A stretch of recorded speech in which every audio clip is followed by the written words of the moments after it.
E aí, pessoal, no vídeo de hoje eu vou responder alguns comentários que vocês mandaram aqui no canal de tempos em tempos. Eu sempre gravo um vídeo respondendo algumas perguntas, algumas dúvidas e a gente vai dar sequência a essa série. E eu selecionei algumas perguntas, selecionei perguntas que vocês mandaram no vídeo passado, te respondendo comentários e também selecionei alguns comentários lá da aba comunidade, fiz uma postagem na aba comunidade, pedi o pessoal mandar perguntas e selecionei algumas perguntas desses dois lugares e eu vou responder algumas delas nesse vídeo.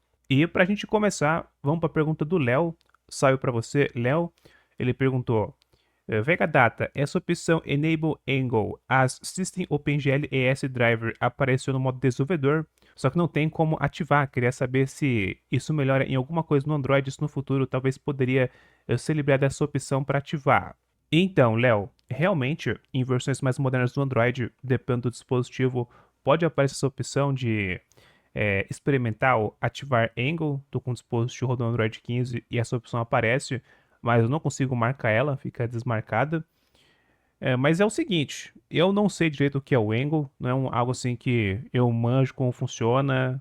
Eu sou extremamente leigo no assunto quando se fala aí no caso do Angle, mas creio eu que o Angle é uma tecnologia é uma camada de abstração que pode ser utilizada para traduzir implementações gráficas feitas em OpenGL para outras tecnologias. Isso daí é muito utilizado no Windows pelo Chrome, pelos navegadores baseados no Chromium, para traduzir as implementações feitas de OpenGL para Direct 3D, DirectX no Windows, que tem um melhor suporte, mas também suporta outras tecnologias, como traduzir as implementações de OpenGL para Vulkan e creio eu que outras tecnologias. E com a chegada do Android 15, foi introduzido um cronograma para implementação do Angle como driver gráfico padrão do OpenGL ES, e isso daí foi feito para rodar as implementações feitas em OpenGL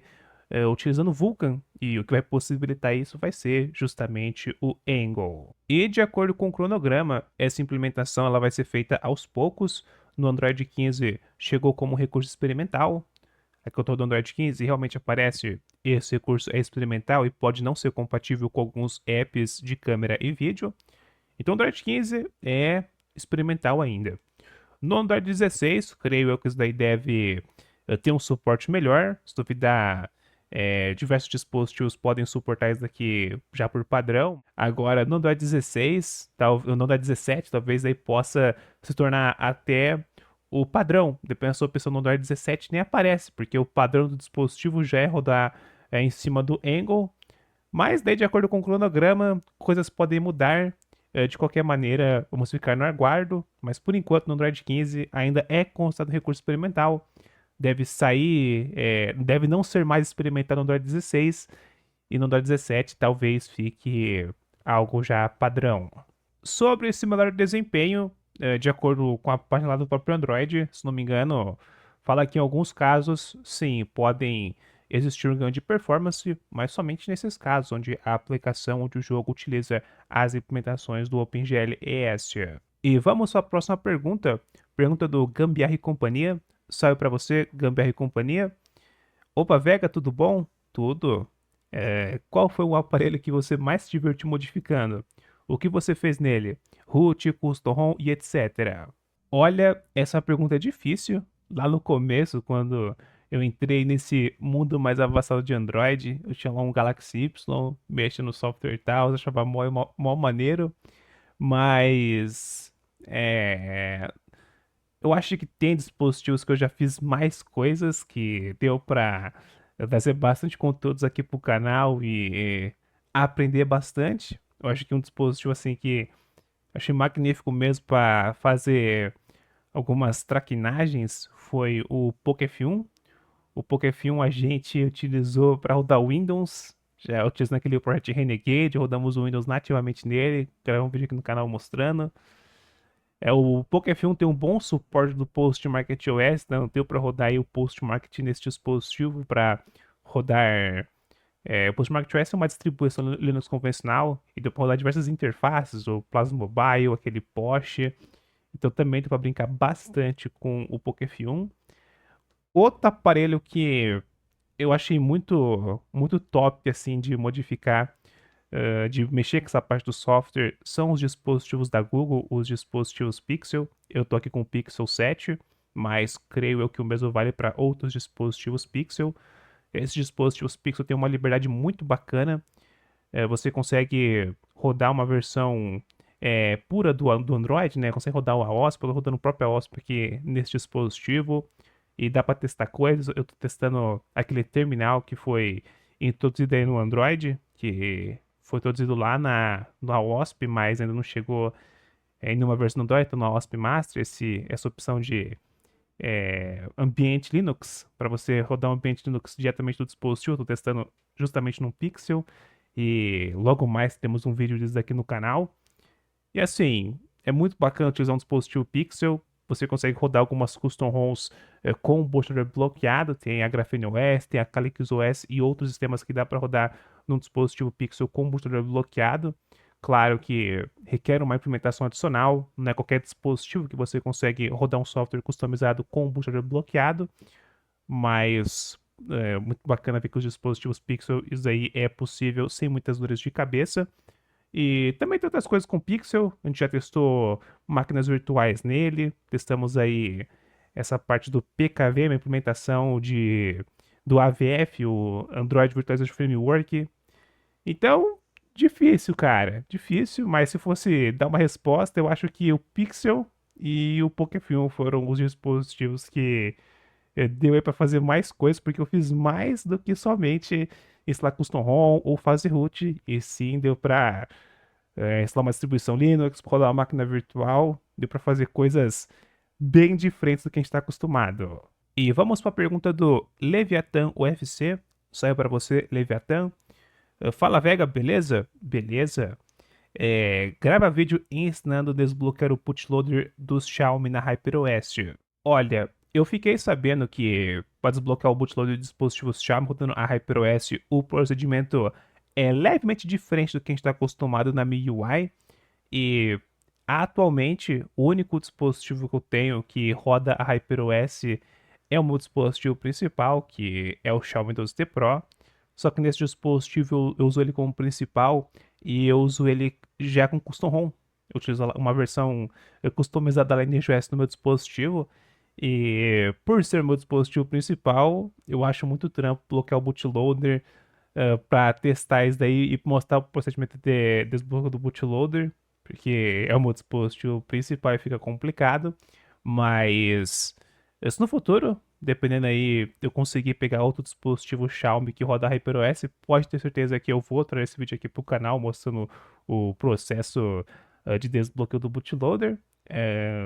Aliás, se vocês conhecem aí dispositivos Xiaomi custo-benefício que vocês acham bacana, deixem suas sugestões. Vai que na Black Friday aí, alguma promoção aparece um dispositivo Xiaomi bacana, depois eu posso tentar adquirir, mas não prometo nada. Mas comentei aí sugestões de dispositivos Xiaomi que vocês achariam interessantes trazer aqui pro canal. Só que eu recomendo dispositivos baratos, dispositivos custo-benefício, porque senão ferrou. Agora eu vou responder duas perguntas que são similares. A pergunta do Lucas Silva, saiu para você, Lucas Silva. O que você acha de root e modificações em aparelhos mais atuais? E a pergunta do Narilson Santos, acho assim que fala, desculpa se eu errei seu nome, mas um salve para você. Root em 2024 ainda vale a pena? Então, se vale a pena fazer root e modificações num dispositivo recente, aí eu acho que depende tanto do usuário quanto do dispositivo. Existem alguns usuários que não curtem o software padrão do aparelho e acabam fazendo root para tentar adicionar os recursos que faltam para o software padrão daquele dispositivo, ou então instalam uma custom ROM, instalam um software alternativo, porque não curtem o software padrão e preferem algo diferente. E eu mesmo sou um usuário que curte uma experiência do Android mais padrão, e por conta disso eu sou um usuário de custom ROM. E depende do dispositivo, porque existem alguns dispositivos que têm um bom suporte da comunidade e tem alguns aparelhos que não têm um bom suporte da comunidade. E aí varia, tem dispositivo que é antigo, tem dispositivo que é recente.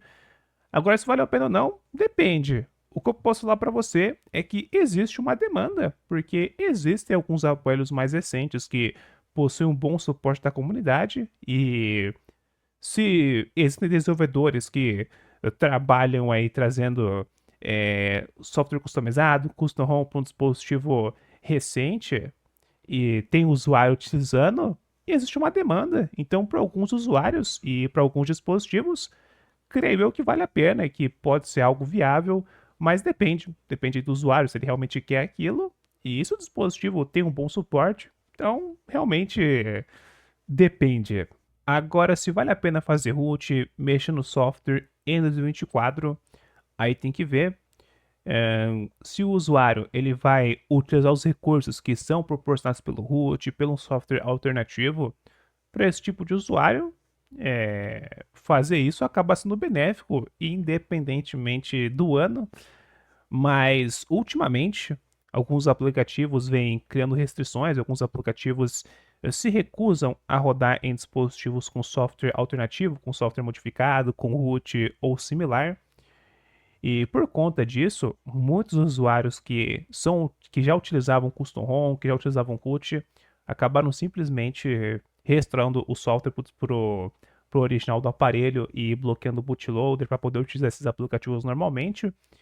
O que eu posso falar para vocês é que você consegue rodar qualquer aplicativo num dispositivo com software modificado, num dispositivo com root, mas é um trampo, você tem que utilizar diversos contornos, é algo que você vai gastar um tempo entendendo como as coisas funcionam e é basicamente contornos, você vai depender de contornos para conseguir rodar aplicativos que normalmente você não conseguiria utilizar num dispositivo com software alternativo.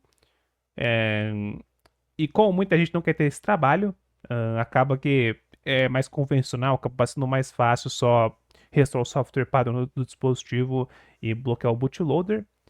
Mas isso daí é um dos problemas. Só que aquilo é possível. O pessoal sempre dá um jeito de conseguir fazer esses aplicativos rodarem, mas são meramente contornos. Só que também depende do caso. Dependendo do cara, o cara tá utilizando um dispositivo antigo, um dispositivo que já não recebe mais atualizações, um dispositivo que está com software obsoleto. Dependendo, fazer o root é uma opção de trazer mais recursos para um aparelho que já não tem mais suporte, ou então até trocar o software, utilizar um software alternativo para atualizar o aparelho para uma versão mais moderna do Android e assim conseguir rodar aplicativos que só rodam em versões mais modernas do Android e acaba tendo também um patch de segurança mais recente, acaba sendo uma maneira de você trazer uma sobrevida maior para o aparelho, dependendo do dispositivo que está com software defasado, que está na sua gaveta, que nem é nem utilizável, dependendo com software alternativo, acaba sendo utilizável, você consegue utilizar o aparelho por, sei lá, dependendo mais de alguns anos. Eu mesmo estou com um dispositivo aqui, que é um Poco F1, utilizando para ler os comentários, tá com software alternativo, é um aparelho que foi descontinuado no Android 10, eu estou rodando no Android 14 nele e cara, roda numa boa. Então, para alguns aparelhos, para alguns usuários, dependendo fazer root, mexer no software, vale a pena. Para alguns, realmente, dependendo, não vale. Dependendo é muito trampo. Então, realmente, varia aí de usuário para usuário. E vamos para mais duas perguntas que são similares. A pergunta do ICS Gamer, só é para você, ICS Gamer. Vega, fazer overclock em celular aumenta o desempenho mesmo? E também tem a pergunta do Zeldinho, saiu para você, Zeldinho. Vega, tu sabe algo sobre overclock em smartphones e se é difícil de implementar nos kernels? Primeiramente, eu não manjo nadinha sobre a implementação de overclock no dispositivo, nessa parte do kernel. Não é algo que eu manjo, não é algo que eu tentei fazer, para ser bem sincero para vocês. Eu acho que tem que mexer com essa parte da DTB. Aqui no canal a gente já gravou alguns vídeos rodando Linux em TV Box e depois da TV Box você consegue definir as frequências diretamente pela DTB, tem que decompilar, né, utilizando lá um negócio de DTS, eu não vou lembrar aqui ao certo, mas se converte e consegue lá mexer nas frequências, depois compila de novo a DTB. Creio eu que no Android o processo deve ser similar, mas não sei, depende, pode ser que só não seja. Então não é algo que eu manjo. Agora, se o overclock faz diferença se melhora o desempenho, fundamentalmente sim. Por quê? Porque o overclock é você fazer as frequências da CPU, da GPU e de outro componente eh, rodarem acima das especificações técnicas.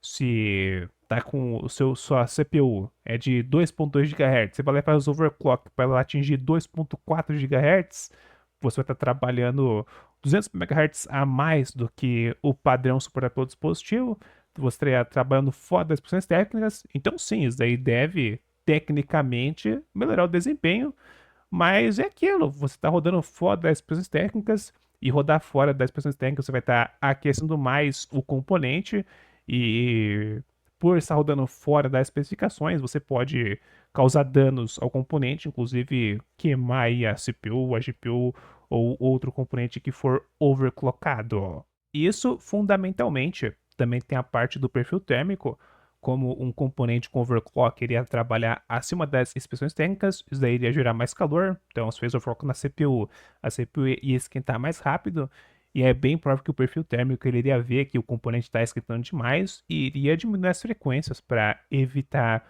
um superaquecimento.